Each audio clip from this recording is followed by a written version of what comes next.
as the webinar progresses. That's totally fine. Tova, you want to introduce yourself real quick? Hi, everyone. My name is Tova Handelman. I am an environmental scientist at the Ocean Protection Council.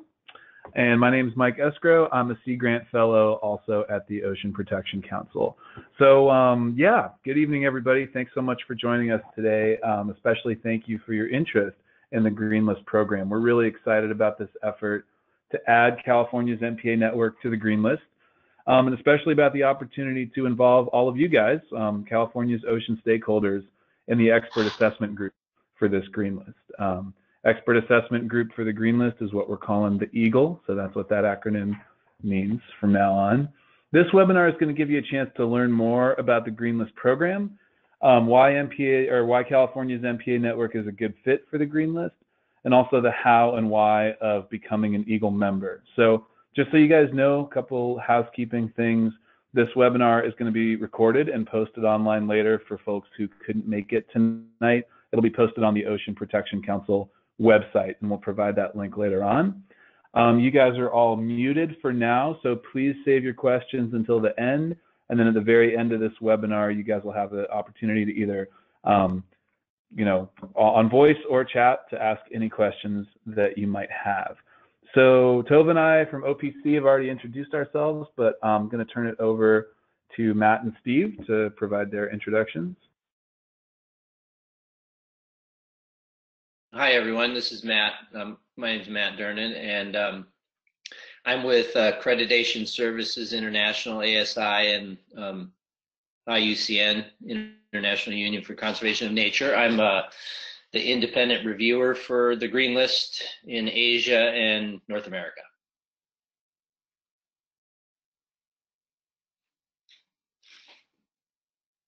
Is Steve there? Can you all hear me? Did we lose Steve from Fish and Wildlife? Maybe we lost Steve. Well, if Steve jumps back on, he can introduce himself. Why don't I turn it over to Matt for a brief introduction on IUCN and the Green List program. Great. Okay, so just flip to the next slide, please. Thanks for everybody to join this webinar tonight. I know it's dinner time, and so I am going to be brief with my introduction of the IUCN, 30,000 sort of foot look at what IUCN is, and you can ask more questions at the end or go to the website and find out more about the IUCN. Some of you may be already very familiar with IUCN, but IUCN was established in 1948 in France, and it's a membership union comprised of government and civil society organizations, NGOs, academia, and it's celebrating its 70th anniversary this year. And over that time period, it's become the world's largest and most diverse environmental network. So it is a network of partner organizations, experts, and it harnesses the experience of and resources and reach of its now 1,300 member organizations and some 11,000 experts to focus on conservation of species and habitat and natural heritage. Next slide, please.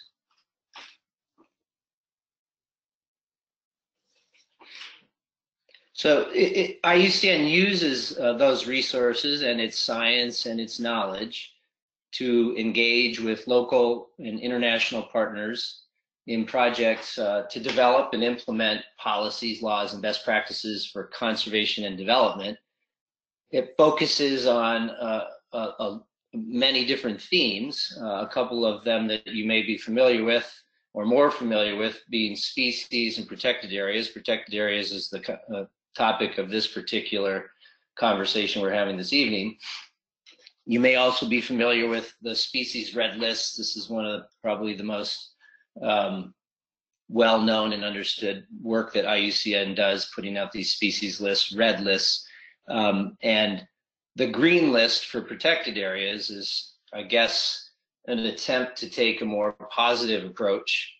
Obviously, when you're talking about red lists, you're talking about species that are endangered, threatened, or in decline. And the green list, the concept, the idea is to celebrate, if you will, good management of protected areas and highlight what it takes to achieve that, and use that to demonstrate to protected area networks around the world what they themselves may do to improve their management. There's about 350 plus projects in any year that the IUCN works on in over 160 countries, and 50% or so of those projects involve IUCN member organizations as partners. So IUCN itself is relying on that huge network of partners and experts to convene and then to develop tools and approaches to conservation around the world. Excuse me. Next slide, please.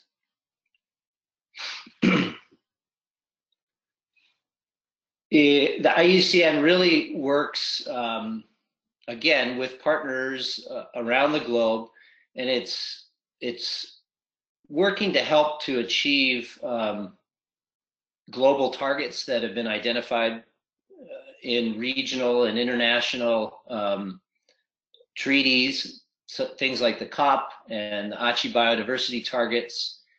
And it brings that expertise and science expertise and resources to work in three, I guess, strategic areas: valuing and conserving nature, promoting and supporting effective and equitable governance of natural resources, and developing nature-based solutions to address societal challenges. That valuing and conserving nature and promoting and supporting equitable governance of natural resources are really the two strategies that focus most in the area that we're discussing tonight, which is the green list and protected area management and effective management of protected areas. Next slide, please.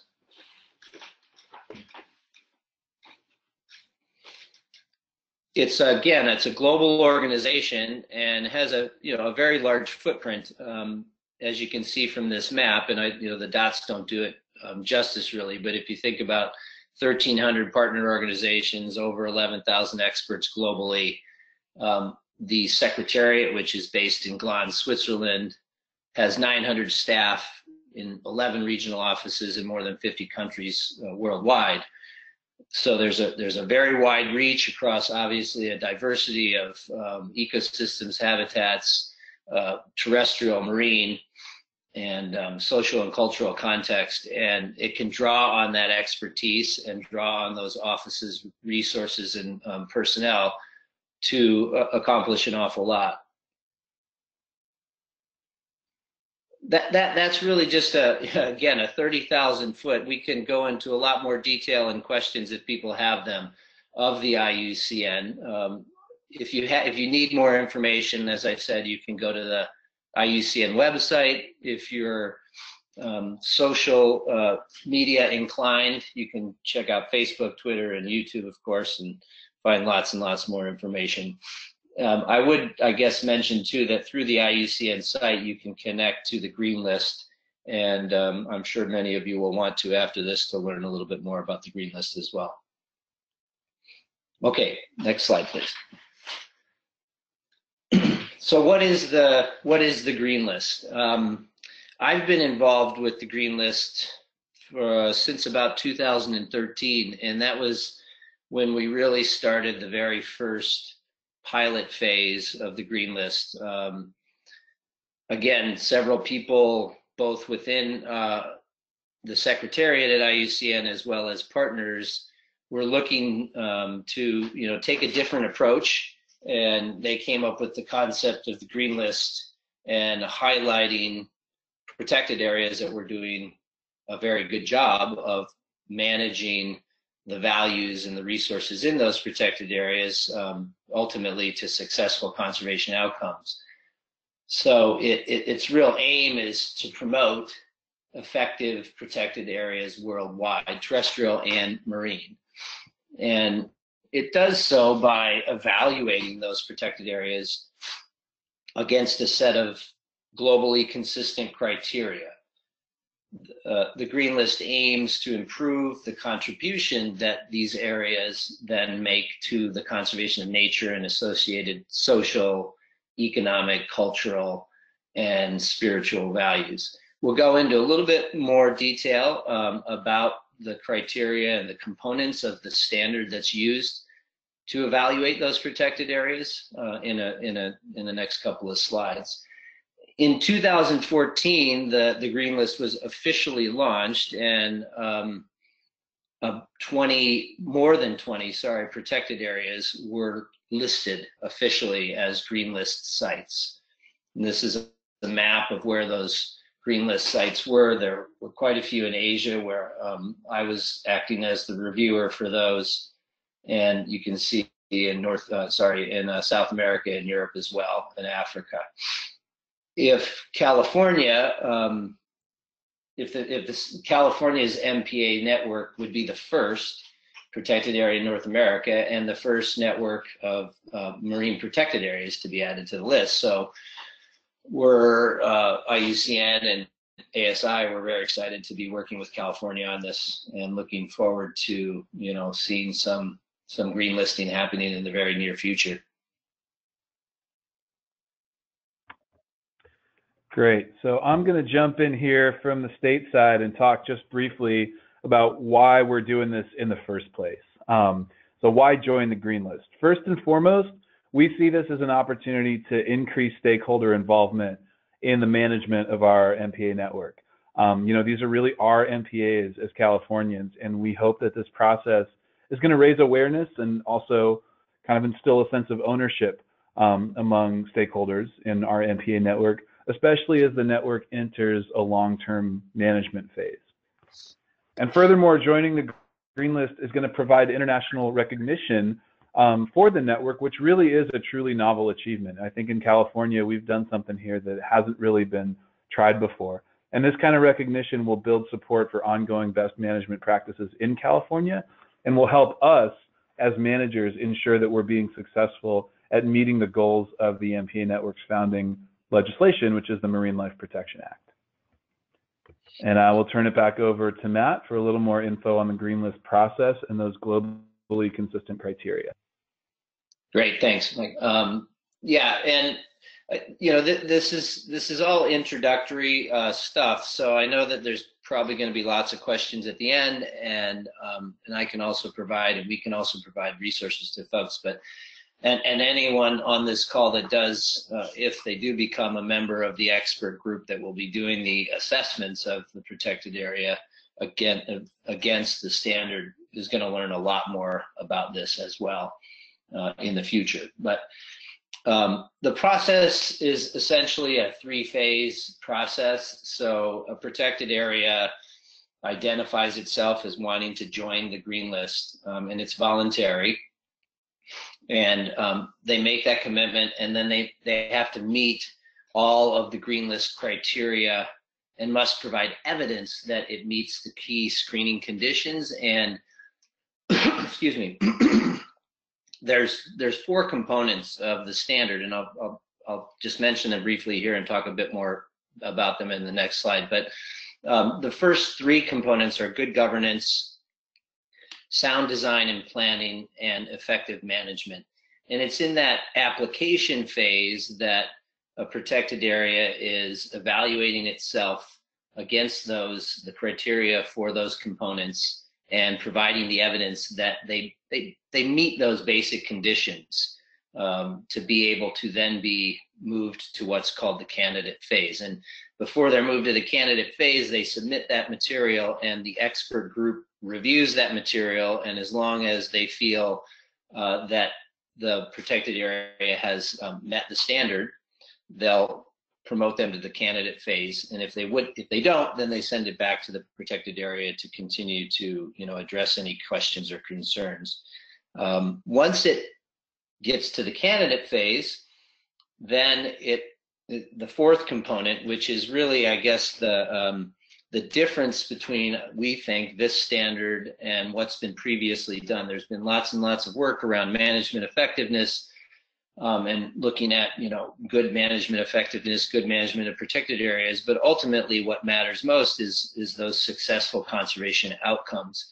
And it's in this candidate phase that the protected areas are evaluating themselves again against the full set of green list criteria, including successful conservation outcomes.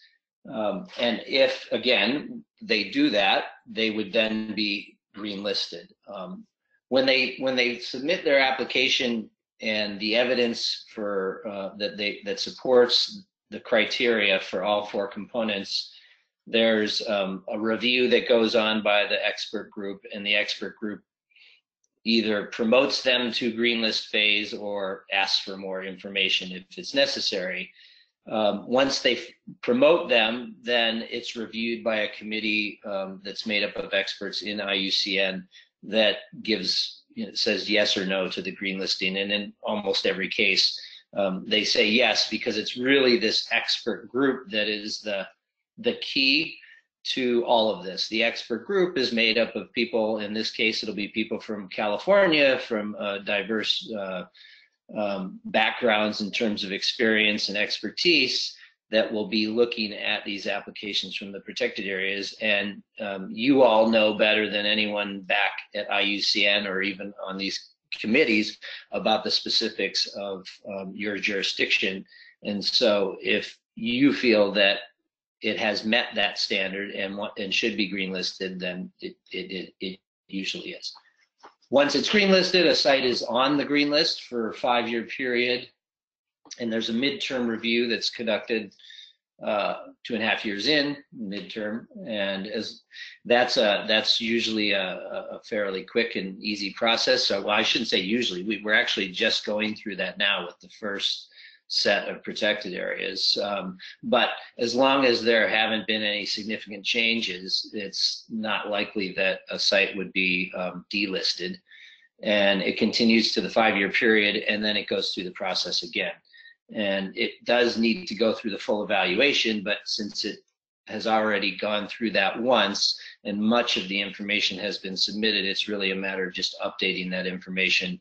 And again, unless there's unless there's some major issues that have happened, it's not, it's likely to then continue to be green listed for another 5 years. Next slide, please. So I've already mentioned the components. There's 17 individual green list criteria grouped into these 4 components. And the criteria are globally consistent. These are criteria that have been developed through the pilot phase up through the first initial 2014 listing of green listed protected areas. And so they're tried and tested, they're fairly broad, and they can be applied to California's MPAs and, for example, a terrestrial wildlife park in Africa equally. They're, again, broad and, think in terms of best management practices. The 4 components are good governance, sound design and planning, effective management, successful conservation outcomes. Good governance means there are clearly defined governance arrangements in which the interests of stakeholders are fairly represented. Decision-making processes are transparent and open, and there are clearly defined processes for addressing grievances. Management draws on the best available knowledge and is adaptive. This is a critical, I think, component of good governance, being adaptive. It learns from and responds to changes. Sound design and planning, protected area design supports the defined values. So it's been set up in a way that it can support the ecosystem services or cultural resources, the social and economic context and consequences of the protected area are taken into account. Effective management, ensures that a protected areas have long-term management strategy and that the threats in particular are being actively and effectively responded to. Finally, successful conservation outcomes. And really, I think this is the meat and what makes the green list powerful, is that it's ultimately about those successful conservation outcomes, and that there's monitoring and evaluation going on that will demonstrate that a site really meets or even exceeds stated performance objectives for conservation. And I think it's important to note that stated performance objectives, because the evaluation will be looking at that. Have there been clear performance objectives stated in a management plan, and is that protected area monitoring for those and appropriately? Great, thanks, Matt. So this is where you guys come in, the stakeholders. We want you guys involved in this process as members of the EAGL. So when we say expert assessment group, when we're talking about experts, we're talking about you. You guys are all experts in your particular ocean-related field, and we're looking for a diversity of expertise, right? And local experts, people that can draw from knowledge of their local communities and all that. So it's going to be your job to review materials that are provided by the state, such as governance documents or scientific technical reports, things like that, to determine whether or not or how California's MPAs meet those globally consistent criteria that Matt was just talking about. So like Matt said, you'll go through all these criteria, look at the evidence that we submit as the state stating this is how we think we meet these criteria, and you guys will make the determination as to whether we do or not. So you guys will make the recommendation to IUCN regarding the green list status. So apply to be a member of the EAGL at opc.ca.gov. That's the Ocean Protection Council's website. If you go to that site on the OPC homepage, you'll see a news article about this effort. If you click on that link, you'll be taken to a page with a little bit more detail and a place where you can download the call for applications that has specific application instructions, which we're going to go over today as well, actually right now. So what is the EAGL selection process? What we want from you, and it's important when I say we, what I mean is IUCN and Matt, the independent reviewer. So the Ocean Protection Council, Fish and Wildlife, we will see the applications, but we are not responsible for selecting the members of the EAGL. That will be up to Matt and IUCN. So submit to IUCN a 250-word personal statement describing how you think you meet the required qualifications to be on the EAGL, a resume or a CV, and fill out the self-evaluation of expertise that's in the call for expressions of interest, that PDF that I just mentioned. Submit your applications to IUCN by June 15th, and the email address can be found again on that call for expressions of interest. And just to reiterate, we as the state, we can provide feedback, but the final decision, again, is going to be up to IUCN and the independent reviewer. So if you're selected, what is the commitment? You'll first attend a 3-day training session conducted by IUCN to go over the green list process in a little bit more detail, and especially go over all of those criteria. Each criteria is broken down into components, and each component has its own set of indicators. So there's a lot of meat in those criteria to go through. And then over the next couple of months, there are going to be 2 3-day evaluation meetings in Sacramento for the EAGL to review all of the materials that are provided by the state. And there will probably also be at least 1, maybe 2 site visits to California marine protected areas. All the meetings are going to be in Sacramento because it's central. Unfortunately, we can't compensate you for your time, so you guys will be working in a voluntary capacity, but you will be reimbursed for all travel expenses, and we're going to hold the meetings on weekends so that you won't have to miss any work or minimal work. So why do this? Becoming an EAGL member is, I think, really going to provide people with the opportunity to contribute directly to advancing the effectiveness of MPA management in California. It's a really unique opportunity. And it'll also be an opportunity to bring your personal and professional experience, that expertise in your field that I was talking about earlier, to bear on the management of the state's MPA network. The EAGL is also a really prominent platform for the interests of your particular stakeholder group, although it is important to note that you can't directly represent any organization, but it is a good place for discussion. And EAGL membership is going to provide you with membership in the IUCN World Commission on Protected Areas, which means the chance to become a part of this growing global protected area community, and the chance to network with a lot of global innovators in marine science, marine conservation, ocean issues in general. So with that, we hope you guys are as excited about this effort as we are. We hope you're all fired up to get your applications in and hopefully join this expert assessment group. We are going to open it up to questions. If anybody has any questions, you can go ahead and unmute yourself. We've unmuted all of you, or you can type your questions into the little chat dialog box, and we'd be happy to answer any questions you might have.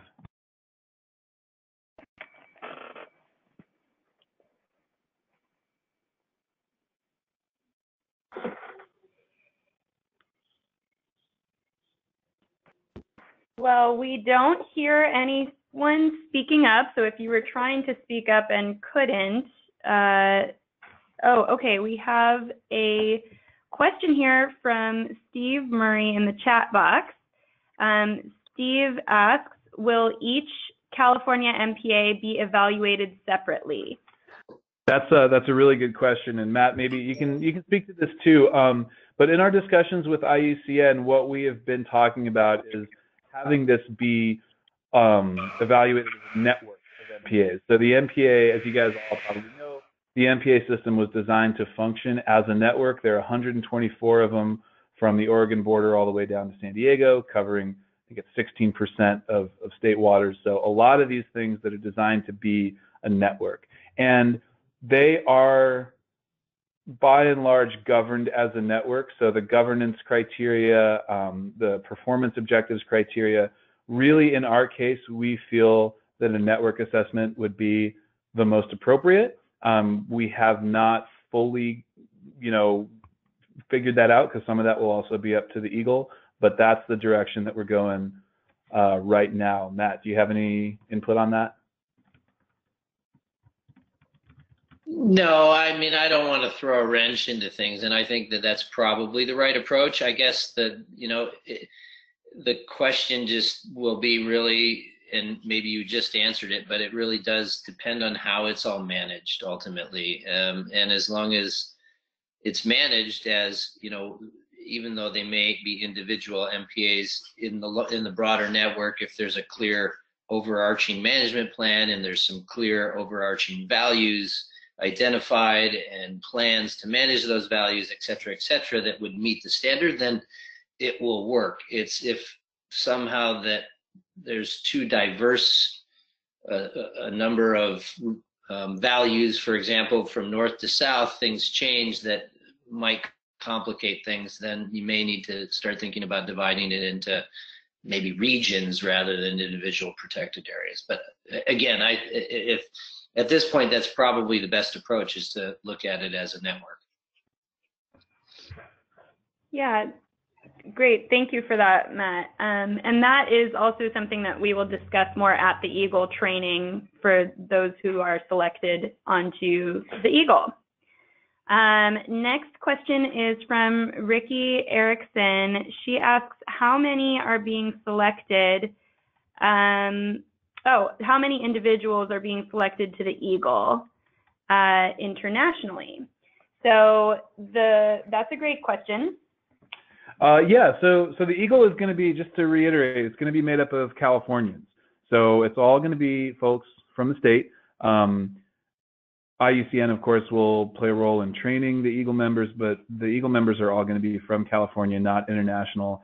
And we're going to have a group of, we're aiming for between 10 and 15, because we have a lot of sectors that we want to ensure that are represented. We also want to make sure that across all those sectors, there's good geographic representation from, North Coast all the way to South Coast. So we're hoping for between 10 and 15. It'll kind of depend on how many applications we get.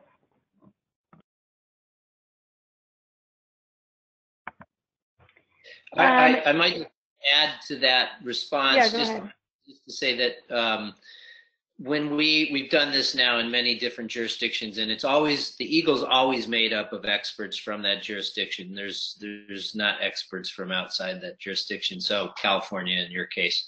But we have had EAGLs that have been as many as almost 30 people. And I can tell you those are very unwieldy. And so the reason now we tend to try to push people towards between 10 and 13, 10 and 15 is it's just more manageable. Obviously, with such a large area as California, you want to make sure you get expertise from a broad range of that region, representation from the region, I guess, but also you need to make sure you have the right expertise there as well. So there needs to be a diversity of expertise. So you wouldn't want to see, for example, an EAGL just full of a bunch of, ecologists. You want to make sure you have, business, economics, social expertise on those EAGLs if you can.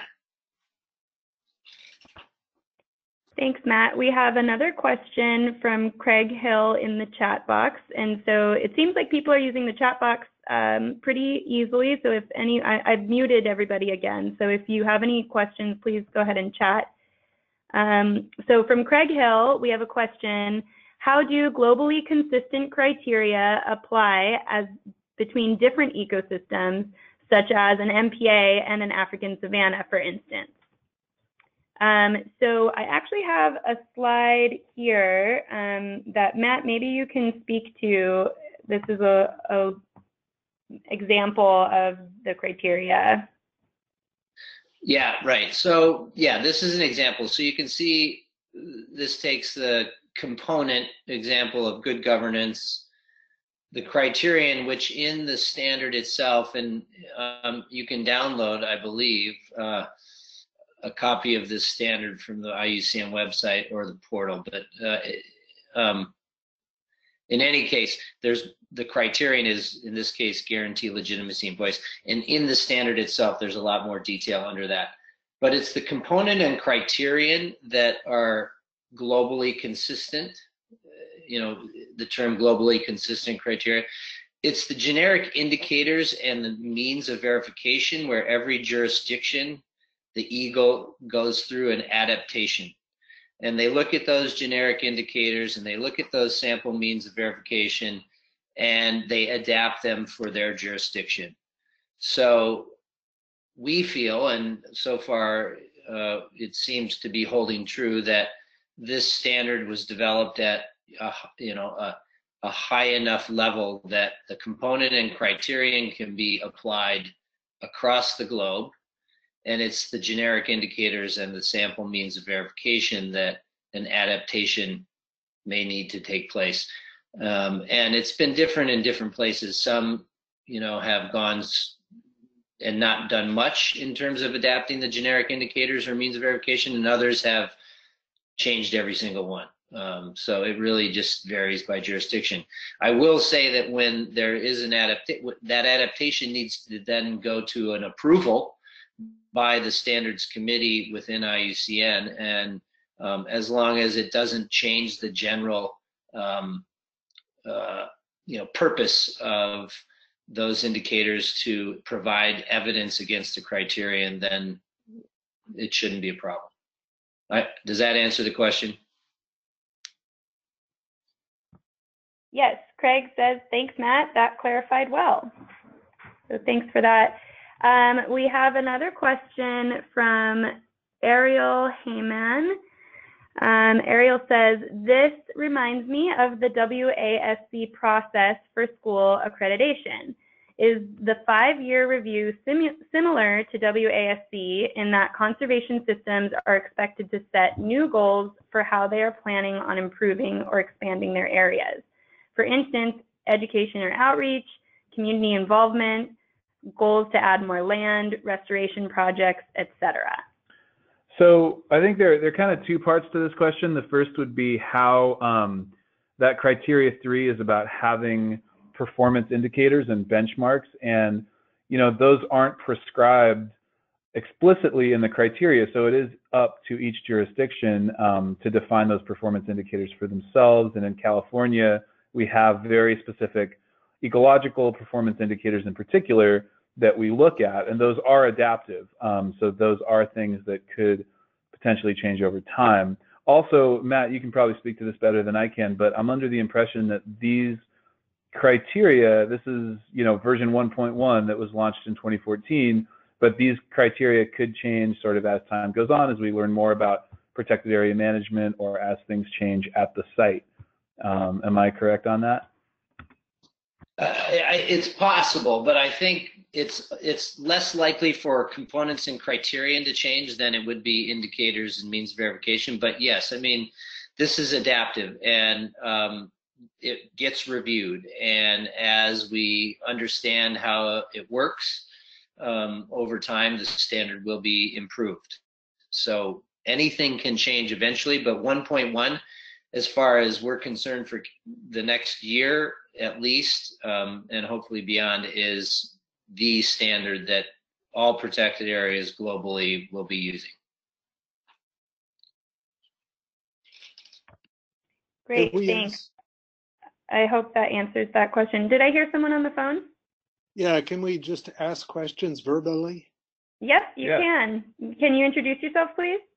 Yes, this is Lou Botsford, and I'm a scientist. So my question is whether I should go ahead and apply to be on the EAGL.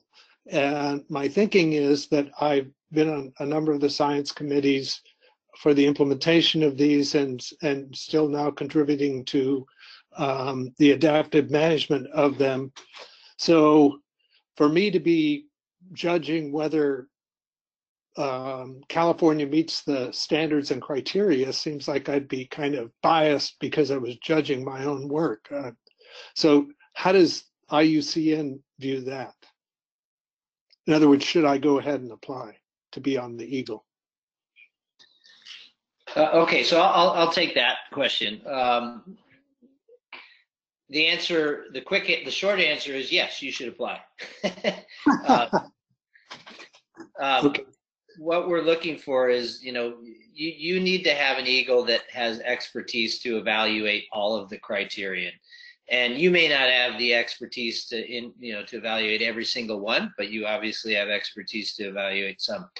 The question of, which I think is not question, but the concern that you may have about conflict of interest really comes through more with specific protected areas that you've worked with and are trying to promote.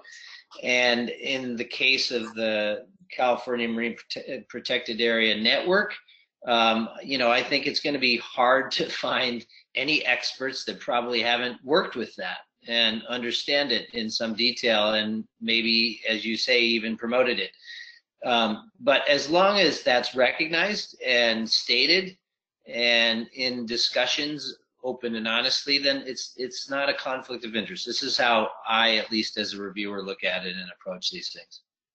Okay, one thing that you got wrong there is that I never have actually promoted them. I have always viewed my role as a science advisor. So yeah, I mean, I think you're probably gonna bring a very critical approach to your analysis of the application. So again, that's really what we're looking for here, is people that can critically look at these applications, question those means of verification, and whether they feel satisfied that they provide the information necessary to meet to prove that they've met those indicators and criterion and components. Okay, thank you.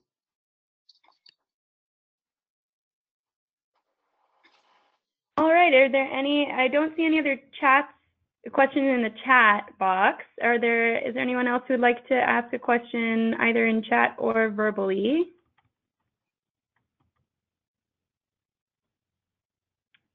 All right, hearing none, I think that we will let you all off early so you can go have dinner or do whatever else you're doing tonight.